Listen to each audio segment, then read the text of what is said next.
ಆವತ್ತು ಘೋಷಣೆ ಮಾಡಿ ಇವತ್ತು ಆ ಕಾರ್ಯನ ರೂಪನಾಗ ಬರೋಂಗೆ ಮಾಡ್ತಾ ಇದ್ದಾರೆ. ಅಣ್ಣವರೇ ಒಂದೆರಡು ಸಲ ಫೋನ್ ಮಾಡಿ ನೆನಪು ಮಾಡಿ ಅದನ್ನು ಬೇಗ ಕಾರ್ಯ ಮುಗಿಸು ಅಂತ ಹೇಳಿದ್ದಾರೆ. ಅದು ಯಾವುದೇ ಸರ್ಕಾರ ಬಂದರೆ 2 ಗ್ಯಾರಂಟಿ ಮಾತ್ರ ಘೋಷಣೆ ಮಾಡಬೇಕು. ಒಂದು ಎಜುಕೇಷನ್, ಎರಡನೇದು ಆರೋಗ್ಯ.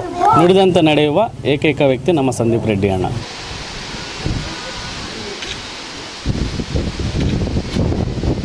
ಸರ್, ಭಾಳ ಹೆಮ್ಮೆ ಇದೆ.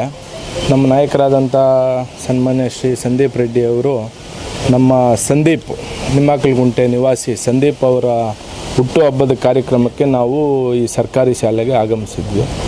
ಆವತ್ತು ಈ ಶಾಲೆಯ ಮುಖ್ಯಸ್ಥರು, ನಮ್ಮ ಈ ನಿಮ್ಮಾಕಲಗುಂಟೆಯ ಹಿರಿಯರು ಎಲ್ಲ ಸೇರಿ, ಸರ್ ನಮ್ಮ ಮಕ್ಕಳೆಲ್ಲ ಈ ಶಾಲೆಗೆ ಬರ್ತಾರೆ, ಅವ್ರಿಗೆ ಊಟದ ವ್ಯವಸ್ಥೆಗೆ ಕೋಣೆ ಇಲ್ಲ, ದಯವಿಟ್ಟು ನೀವು ಇದೊಂದು ಊಟದ ಕೋಣೆಯನ್ನು ತಮ್ಮ ಮುಖಾಂತರ ನೀವು ಅನೇಕ ಸಮಾಜ ಸೇವೆ ಮಾಡ್ತಾಯಿದ್ದೀರಿ, ಇದೊಂದು ಊಟದ ಕೋಣೆ ವ್ಯವಸ್ಥೆಯನ್ನು ನೀವು ಮಾಡಿಕೊಡ್ಬೇಕು ಸರ್ ಅಂತ ನಮ್ಮ ನಾಯಕರುಗಳಲ್ಲಿ ಮನವಿ ಮಾಡ್ತಾರೆ. ಆವತ್ತು ನಮ್ಮ ನಾಯಕರು ಸಂದೀಪ್ ರೆಡ್ಡಿ ಅವರು ನಮ್ಮ ಸ್ಯಾಂಡಿಗೆ ಬರ್ತ್ಡೇಗೆ ಅದನ್ನು ಗಿಫ್ಟಾಗಿ ಘೋಷಣೆ ಮಾಡಿ ಹೋಗ್ತಾರೆ. ಆವತ್ತು ಘೋಷಣೆ ಮಾಡಿ ಇವತ್ತು ಆ ಕಾರ್ಯನ ರೂಪನಾಗ ಬರೋಂಗೆ ಮಾಡ್ತಾ ಇದ್ದಾರೆ. ಮೊದಲನೇದಾಗಿ ಅವ್ರಿಗೆ ಅಭಿನಂದನೆಯನ್ನು ತಿಳಿಸ್ತಾ ಇದ್ದೀನಿ ಸರ್. ಇಲ್ಲಿ ಓದೋಂಥ ಮಕ್ಕಳಿಗೆ ಅಲ್ಲ, ನಾನು ಸರ್ಕಾರಕ್ಕೆ ಕೂಡ ಇದರ ಎಚ್ಚರಿಕೆಯನ್ನು ಕೊಡ್ತಾ ಇದ್ದೀನಿ. ಸರ್ಕಾರಿ ಶಾಲೆಗಳು ಏನು ಸರ್ ಎಲ್ಲ ಗ್ಯಾರಂಟಿಗಳು ಕೊಟ್ಟು ಯಾರು ಕೇಳ್ತಾರೆ ಗ್ಯಾರಂಟಿ? ಯಾರು ಗ್ಯಾರಂಟಿ ಕೇಳಲ್ಲ. ಸರ್ಕಾರ ಯಾವತ್ತಿದ್ರೂ ಯಾವುದೇ ಸರ್ಕಾರ ಬಂದರೆ 2 ಗ್ಯಾರಂಟಿ ಮಾತ್ರ ಘೋಷಣೆ ಮಾಡಬೇಕು. ಒಂದು ಎಜುಕೇಷನ್, ಎರಡನೇದು ಆರೋಗ್ಯ ಒಂದು ಉಚಿತ ಕೊಡಬೇಕು, ಎಜುಕೇಷನ್ ಒಂದು ಉಚಿತ ಕೊಡಬೇಕು. ಇಲ್ಲಿ ಹೋದ ಮಕ್ಕಳೆಲ್ಲ ಒಂದು 50,000, 1 ಲಕ್ಷ, 2 ಲಕ್ಷ ಸಂಬಳ ತೊಗೊಂಡ್ರೆ ಇವನು ಕೂಡ 2,000 ಯಾವನು ಕೇಳ್ತಾನೆ? ಯಾರೂ ಕೇಳಲ್ಲ. ಅದರಿಂದ ದಯವಿಟ್ಟು ಯಾವುದೇ ಸರ್ಕಾರ ಮುಂದೆ ಬಂದರೂ ಇವರು ಕೂಡ ಇದನ್ನು ಗಮನದಲ್ಲಿ ಇಟ್ಕೊಂಡು ಇಂಥ ಸರ್ಕಾರಿ ಶಾಲೆಗಳನ್ನ ಅಭಿವೃದ್ಧಿಪಡಿಸ್ಬೇಕು.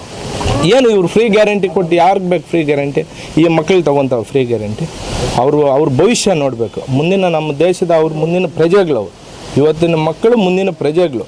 ಅವ್ರಿಗೋಸ್ಕರ ನಾವೇನಾದರೂ ಮಾಡಬೇಕು ಹೊರತು ದಯವಿಟ್ಟು ಇದನ್ನು ಗಮನದಲ್ಲಿ ಇಟ್ಕೊಂಡು ಯಾರೇ ಮುಂದೆ ಈ ಕೆಲಸ ಮಾಡಬೇಕಾದ್ರೆ ಸರ್ಕಾರಿ ಶಾಲೆಗಳನ್ನ ಮೊದಲು ಗಮನಿಸಿ. ಎಷ್ಟೋ ಶಾಲೆಗಳು ಮುಚ್ಚೋಗ್ತಾ ಇದೆ ಸರ್ಕಾರಿ ಶಾಲೆಗಳು.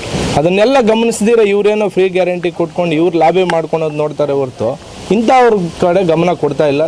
ದಯವಿಟ್ಟು ಇದ್ರ ಕಡೆ ಗಮನ ಕೊಟ್ಟು ಅಭಿವೃದ್ಧಿಪಡಿಸುವಂಥ ಕೆಲಸ ಆಗಬೇಕಂತ ನಾನು ಆಗ್ರಹ ಮಾಡ್ತಾಯಿದ್ದೀನಿ ಸರ್. ನಮಗೆ ಈಗ ತುಂಬ ಖುಷಿ ಆಗ್ತಿದೆ. ನಮ್ಮ ನಾಯಕರು ಸಂದೀಪ್ ರೆಡ್ಡಿ ಅಣ್ಣನವರು ಅವತ್ತು ಬಂದು ಏನು ಮಾತು ಹೇಳಿದ್ರು ಅದನ್ನು ಅಣ್ಣವರೇ ಒಂದೆರಡು ಸಲ ಫೋನ್ ಮಾಡಿ ನೆನಪು ಮಾಡಿ ಅದನ್ನು ಬೇಗ ಕಾರ್ಯ ಮುಗಿಸು ಅಂತ ಹೇಳಿದ್ದಾರೆ. ಅದಕ್ಕೆ ತುಂಬ ಖುಷಿ ಆಗ್ತಿದೆ. ಅಣ್ಣವ್ರು ಹೇಳ್ದಂಗೆ ಇವತ್ತು ಗುದ್ದಲಿ ಪೂಜೆ ಮಾಡಿದ್ದೀವಿ. ಇದಾದಷ್ಟು ಬೇಗ ಅಡುಗೆ ಮನೆ ಸಿದ್ಧವಾಗುತ್ತದೆ. ಅಣ್ಣನವರೇ ಬಂದು ಓಪನಿಂಗ್ ಮಾಡ್ತಾರೆ. ತುಂಬ ಖುಷಿ ಆಗ್ತಿದೆ ಸರ್. ಇದು ಮೊದಲಿಂದ ಇದು ನೋಡ್ತಾ ಇದ್ದೀವಿ. ಇಲ್ಲಿರೋ ಟೀಚರ್ಸು ಫಸ್ಟಿಂದ ಹೇಳ್ತಾಯಿದ್ರು ಈ ಥರ ಪ್ರಾಬ್ಲಮ್ ಇದೆ ಅಂತ. ಅನೇಕರಿಗೆ ಇಲ್ಲಿ ವಾರ್ಡ್ನಲ್ಲಿರೋರಿಗೆ, ನಗರಸಭೆಯವ್ರಿಗೆ ಅನೇಕರಿಗೆ ಈ ಮಾಹಿತಿ ತಿಳಿಸಿದ್ದಾರೆ. ಆದರೆ ಯಾರೂ ಇದ್ರ ಬಗ್ಗೆ ತಲೆ ಕೊಡಿಸ್ಕೊಂಡಿಲ್ಲ, ಯಾರೂ ಇದ್ರ ಬಗ್ಗೆ ಬಂದು ಇವ್ರಿಗೆ ಸಹಾಯ ಮಾಡಿಕೊಟ್ಟಿಲ್ಲ. ಮೊದಲನೇ ಬರೀ ನಮ್ಮ ಸಂದೀಪ್ ರೆಡ್ಡಿ ಅಣ್ಣನವರು ಇಲ್ಲಿಗೆ ಆಗಮಿಸಿದ್ರು. ಅಣ್ಣನವ್ರು ಹೇಳ್ದಂಗೆ ನಡ್ಕೊಳ್ತಾ ಇದ್ದಾರೆ. ನುಡಿದಂತೆ ನಡೆಯುವ ಏಕೈಕ ವ್ಯಕ್ತಿ ನಮ್ಮ ಸಂದೀಪ್ ರೆಡ್ಡಿ ಅಣ್ಣ. ಅವ್ರ ಕಾರ್ಯಕ್ಕೆ ಇದೇ ಥರ ಮಾಡ್ಕೊಂಡು ಹೋಗ್ತಾ ಇರಲಿ, ಅವ್ರಿಗೆ ಒಳ್ಳೆಯದಾಗಲಿ. ಮುಂದಿನ ದಿವಸ ನಮ್ಮ ಚಿಕ್ಕಬಳ್ಳಾಪುರ ವಿಧಾನಸಭಾ ಕ್ಷೇತ್ರಕ್ಕೆ ಶಾಸಕರಾಗಿ ಗೆದ್ದು ಬರಲಿ ಎಂದು ನಾನು ತುಂಬ ಹೃದಯದಿಂದ ಹೇಳ್ತಾ ಇದ್ದೀನಿ. ಎಷ್ಟು ರೂಪಾಯಿ ವೆಚ್ಚದಲ್ಲಿ ನಿರ್ಮಾಣ ಆಗ್ತಿದೆ ಸರ್? ಇದು ಹತ್ತತ್ರ 1,70,000ವರೆಗೂ ಎಸ್ಟಿಮೇಟ್ ಇದೆ. ಆದಷ್ಟು 2 ಲಕ್ಷವರೆಗೂ ಆಗ್ಬೋದು ಅಂತ ಎಲ್ಲ ಹೇಳ್ತಿದ್ದಾರೆ. ಇಲ್ಲಿ ಎಸ್ಟಿಮೇಟ್ ಎಲ್ಲ ಮಾಡಿಸಿದ್ದೀವಿ. 2 ಲಕ್ಷವರೆಗೂ ಆಗುತ್ತೆ. ಎಲ್ಲ ಸಂಪೂರ್ಣ ಇದ್ರ ವೆಚ್ಚ ನಮ್ಮ ಸಂದೀಪ್ ರೆಡ್ಡಿ ಅಣ್ಣವರೇ ವಹಿಸ್ಕೊಳ್ತಾ ಇದ್ದಾರೆ.